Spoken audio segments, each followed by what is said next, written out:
The reality is we have to live with COVID. COVID is global. We cannot stay on an island forever trying to bat it away.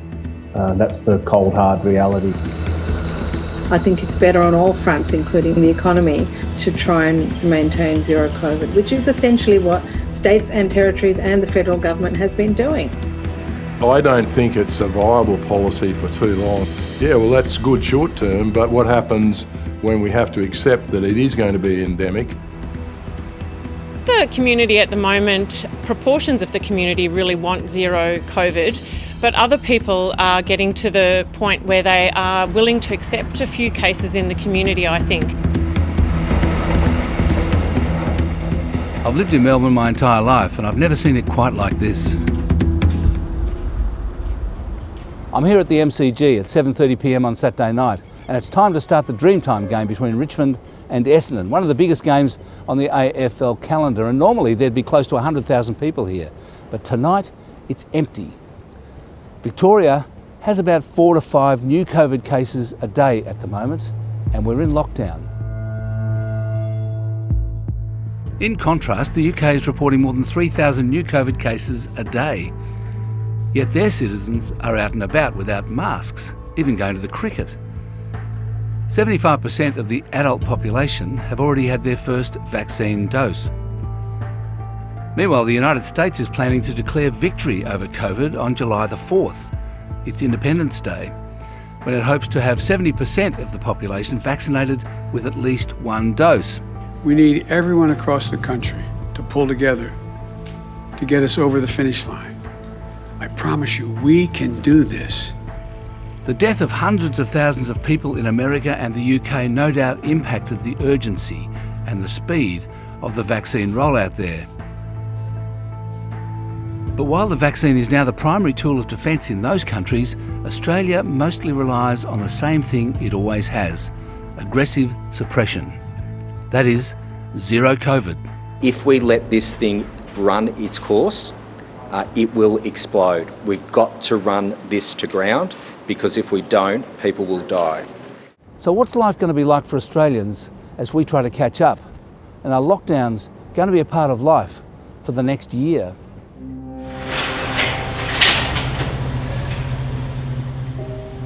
This is the 4th time Melbourne gym owner Andrew Fraser has been forced to close since the pandemic started. And now he's got at least another week, even though restrictions for everyone else in Melbourne are easing. Frustration, anger, disappointment, the same things keep happening again, the same sort of mistakes keep happening, the same incompetence from up above keeps happening. Lucky last session for 6 weeks now. 7:30 first met Andrew as he was heading into Melbourne's second lockdown, back when he was optimistic about lockdowns. I'll leave you to it. Good work. Who knows what the future holds for 2021 and beyond, but hopefully we can sort of build the business back up. But those 6 weeks of Melbourne's second lockdown turned into 16. Neighbouring businesses didn't survive. Since the start of the pandemic, Andrew's gym has been closed for at least 31 weeks. Since the start in March last year, it'd be easily $50,000 that the business has lost. In terms of what I'd like to see from the government officials is just more competence, more thoroughness in the job that they're doing. Obviously they think they're doing the best they can, but clearly if you look at the scoreboard, there's a lot of holes in what's happened so far. So how did we end up with these lockdowns to achieve zero COVID as the aim of the game? In the middle of last year, the National Cabinet reaffirmed the goal of having no community transmission, concluding, the goal remains suppression of COVID-19 until a point in time a vaccine or effective treatments are available, with the goal of no local community transmission. This decision is what's underpinned many of the calls by state health officials to go into strict lockdown and to keep the borders closed. But on the flip side, it delivered Australia its zero to low COVID status.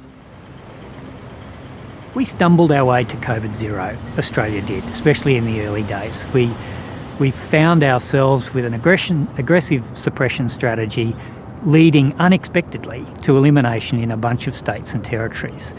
And through that recognition, kind of crept our way to a collective view that Australia really could eliminate community transmission. Zero COVID is great in the short term. We all love being able to flock to pubs and bars again like the old days. And it's meant Australia has avoided the unnecessary and calamitous death tolls seen in places like the US and UK. But it will make it harder for Australia to exit the pandemic compared to other countries, according to the World Health Organization. It is a difficult decision now for many countries who've managed to keep a very low or zero COVID strategy in place for so long to open up again with the possibilities and, in fact, the probability that disease may be re-imported from other countries in which the disease is not under control. High levels of vaccination coverage are the way out of this pandemic. The core of the problem with the pandemic response, including vaccination, is that it's a mix of the technical and the political. And when it comes to federal politics, that means the Prime Minister. So no matter how many military men or health bureaucrats are in the room, the person in charge is Scott Morrison. And with the greatest respect, as Greg Hunt would say, Scott Morrison is a politician, not a doctor, so he makes political decisions.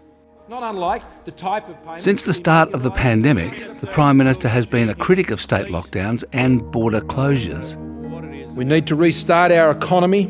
We need to restart our society. We can't keep Australia under the doona. There will be outbreaks, there will be hotspots, and you can't just shut Australia up every time there's an outbreak.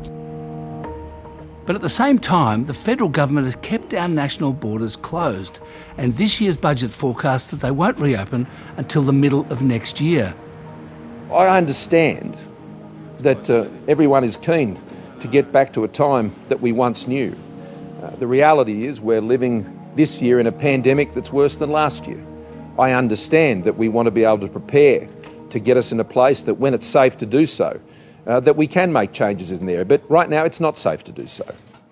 Apart from the occasional devastating hole in hotel quarantine, the biggest hole seemed to be the lack of national coherence, as the varying state strategies for dealing with outbreaks suggests.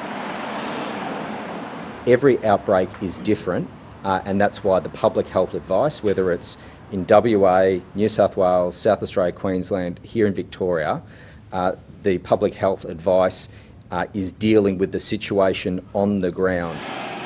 We've had outbreaks here in Melbourne that have been particularly localised and contained and therefore did not lead to a period of more broader lockdowns. But you look at this particular outbreak that we're dealing with, it's spread very widely. So the public health advice was that we needed to have broad settings in terms of a period of lockdown and in terms of restrictions. It's a huge problem because it varies from state to state. In Victoria, it seems that when you have one case, you just prepare for lockdown. The sense of dread washes over the entire state. You shouldn't burden your citizens any more than you need to. You shouldn't instill fear to the extent where you take rights away from people unless you absolutely have to. From the outset of the pandemic, New South Wales Premier Gladys Berejiklian has been an outlier, sticking to a consistent theme of keeping as much of a state open as possible, even when outbreaks occur. In New South Wales, we have confidence in our systems. It's often more difficult not to have a lockdown because you have to trust your systems, you have to be on edge and assessing risk all the time. But it's well worth it because it gives your citizens the confidence that you're not imposing anything on them beyond what you absolutely have to. So I take it from what you're saying that you think that the lockdown measures need to be more proportionate to the risk. Well, I've been criticised for saying that we should take a proportionate response to the level of risk from day one. I think every Premier without exception has criticised the New South Wales response. I remember how traumatic it was when we took the first decision to lock down New South Wales. It's the one and only time, and I promised myself and my team that was the last time we closed down our entire state. There's enough conjecture about how to respond in the present, let alone any consensus on what should happen next and when. Is the goal herd immunity?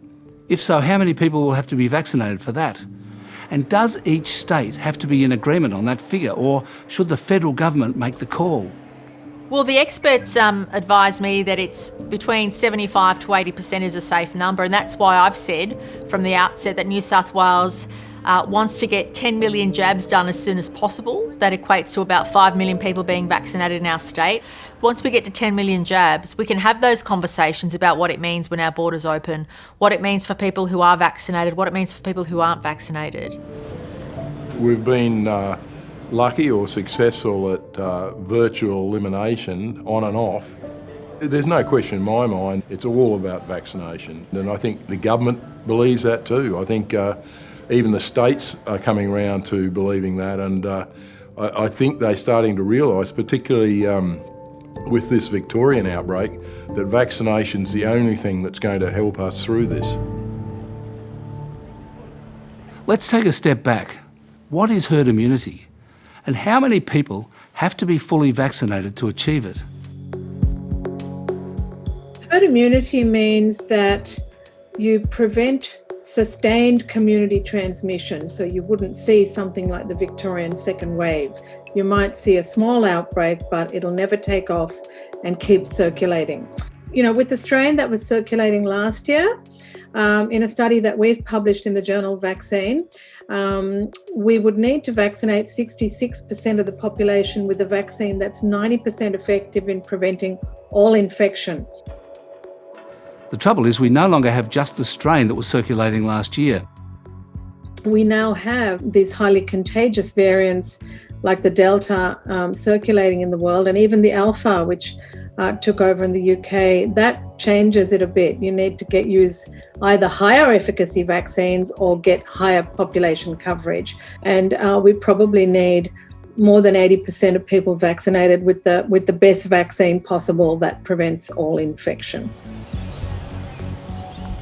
It seems that a lot less than 80% of people actually want to get vaccinated.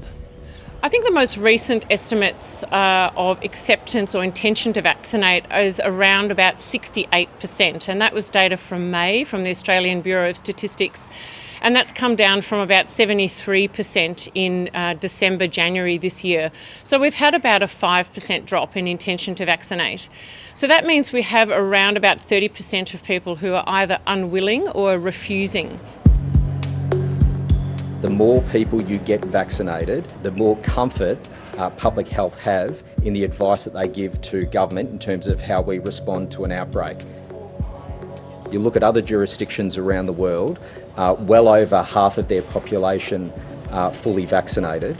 If we're in that position, if we had purpose-built facilities, so individuals with the Kappa or the Delta variant of the virus, which is 50% more infectious, if they were in a purpose-built facility, if we had that level of vaccination in our community, then we may well not have the public health advice in terms of the lockdown we are just moving out of as of midnight tonight. They say that you need about 80% of the population vaccinated, and that's quite a long way off. It's at least 6 months, possibly 12 months away. What happens in the meantime in Victoria? Are we facing a series of continuing lockdowns like this one if there are further outbreaks? Every jump in the percentage of our population that is vaccinated, either fully vaccinated or at least having their first dose, is a step forward. At the moment, 2 to 3% of our population is fully vaccinated, and around less than a quarter have received their first dose. Whose fault is it that we are so far behind on vaccination? Well, it's a matter of fact, Alan, that the Commonwealth vaccine program is a federal responsibility. We're getting it into people's arms at a very fast rate, 93% utilisation, because we know that this is a race. There's global supply reasons as to why it's been delayed, but it is a fact that it has been delayed. So are we in for continuing lockdowns until we reach herd immunity? Is that the situation we're in? Well, I wouldn't say that's the best way to frame this. The issue is, how do we maintain COVID zero in a better and better way until such time as we think it's safe to exit COVID zero? And of course that will relate to vaccines and the trade-off between vaccines, the variants and the scale of the epidemic around the world. Now, we don't need to keep having lockdowns if we can preserve COVID zero better, and that means protecting our borders better. The reality is that when Australia opens its borders, COVID will come back to our shores in higher numbers. And even if most of us are vaccinated, some people will still get infected and a very rare few will die. But in a country conditioned to think 0 cases is the norm, is the public prepared for that day? We have in New South Wales taken our citizens on a particular journey, and it's very different to the journey other states have taken their citizens through. They've opted for the harsher, blunter instruments. It is an awfully painful period. I've always had in mind that we need to do what's required to make sure that we get back down to 0. There is really no alternative. Our national strategy of aggressive suppression is there for a reason. If you don't get to 0, there's no grumbling along with 1 or 2 cases. This started with 1 case in Wallet that has led to almost 100 cases. I think for the foreseeable future we do need to learn to live with COVID, but of course, the sooner that we can increase vaccination coverage, the more we will have these less snap lockdowns and restrictions and the impacts of those public health measures that affect our lives.